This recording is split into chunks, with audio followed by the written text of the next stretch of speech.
వర్షం కురవడం అనేది ఇండియాలో కొత్త విషయమేమీ కాదు, కానీ గతంలో చినుకు పడితే ఉన్న ఆనందం ఇప్పుడు లేదు. వర్షం వస్తుందంటే ఆనందం కాదండి, ఇప్పుడు భయమే ఉంటోంది. ఇంట్లోకి వరద నీరు ప్రవేశించకముందే మన గుండెల్లో ప్రవేశించే భయమే ఎక్కువ. సెల్ ఫోన్లో అలర్ట్ వస్తున్నాయి. రెడ్ అలర్ట్, హెవీ రెయిన్, నదులు పొంగే అవకాశం అంటూ మెసేజ్లు కూడా వస్తున్నాయి. నిజానికి ఇన్నాళ్ళు భూకంపాలకు భయపడేవాళ్ళం. ఇప్పుడు పైనుంచి వచ్చే వర్షం నీళ్ళకే జనం పరుగులు తీస్తున్నారు. ఇంతకీ వర్షం కారణంగా ప్రజలు ఇప్పుడు ఎందుకు వణికిపోతున్నారు? గతంలో ఎందుకు ఈ టెన్షన్ ఉండేది కాదు? ఇది 2025. దేశం అభివృద్ధి చెందుతోంది అంటారు. నగరాలు మెట్రో రైళ్లతో పరిగెడుతున్నాయి. కానీ ఒక్క వర్షం కురిస్తే ఏ నగరమైనా నిలబడ్డం కాదు కదా, మునిగిపోవడమే జరుగుతోంది. హైదరాబాద్, ముంబై, చెన్నై, బెంగళూరు ఏ పేరు చెప్పినా పరిస్థితి అయితే ఒకటే. రోడ్లపై వాహనాలు కాదు, వేదనలే తేలుతున్నాయి. నిజానికి ఇంత టెక్నాలజీ అయితే ఉంది, కానీ వాతావరణ శాఖ కూడా ఉంది, ఉపగ్రహాలున్నాయి. ఇవన్నీ వరదలు వస్తున్నాయంటూ ముందుగానే చెప్పేస్తాయి. అయినా మార్పు మాత్రం ఏమాత్రం ఉండదు.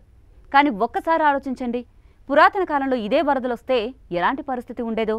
వారు వరదల్ని శాస్త్రంగా అర్థం చేసుకోలేకపోయినా అనుభవంతో, భయంతో, భక్తిగా జీవించేవారు.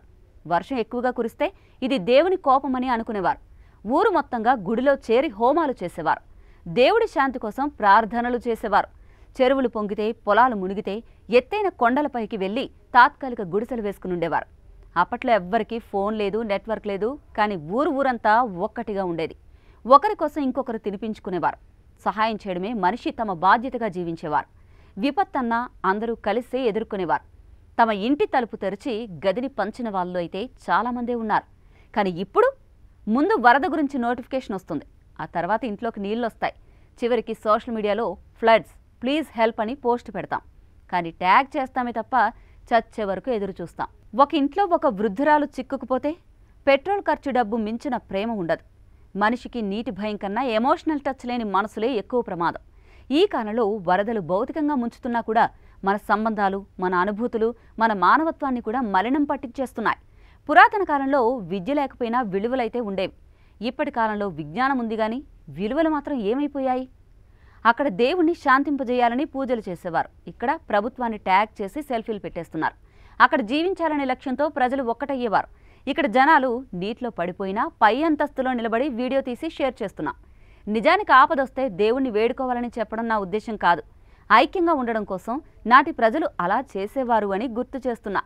ఇక ఇప్పుడు మనకి టెక్నాలజీ ఉంది, కానీ మనసు మిగిలిందా? అప్పట్లో విజ్ఞానం లేదు, కానీ గుణం ఉండేది. ఇప్పుడు విజ్ఞానం ఉన్నా వినయం తగ్గిపోతుందా? ఇక ఇప్పుడు ఒక్కటే ప్రశ్న, వరద వస్తే మనం ఏం చేస్తాం? తప్పించుకోవడానికి ఇంటి డోర్ వేసుకుంటామా, లేక బయట ఉన్న వాళ్ళ కోసం మన గది తలుపు తీయగలమా? పురాతన వరదలు ప్రకృతి ధర్మమేమో, కానీ ఇప్పటి వరదలు మాత్రం మనం ఏర్పరచుకున్న పరిణామమే. కానీ స్పందన మాత్రం మన చేతుల్లోనే ఉంది. ప్రకృతిని తక్కువగా అంచనా వేస్తే అది మన జీవితాన్నే తుడిచేస్తుంది. కనీసం మనస్సును ముంచే వరదలు ఎప్పుడొస్తాయో అర్థం కావాలి. ఒక్క మాటలో చెప్పాలంటే మనిషి ప్రకృతిని గౌరవించాలి, మానవత్వాన్ని నిలబెట్టుకోవాలి. అప్పుడే వరదల్ని మేమే ఎదుర్కొన్నాం అని గర్వంగా చెప్పగలం.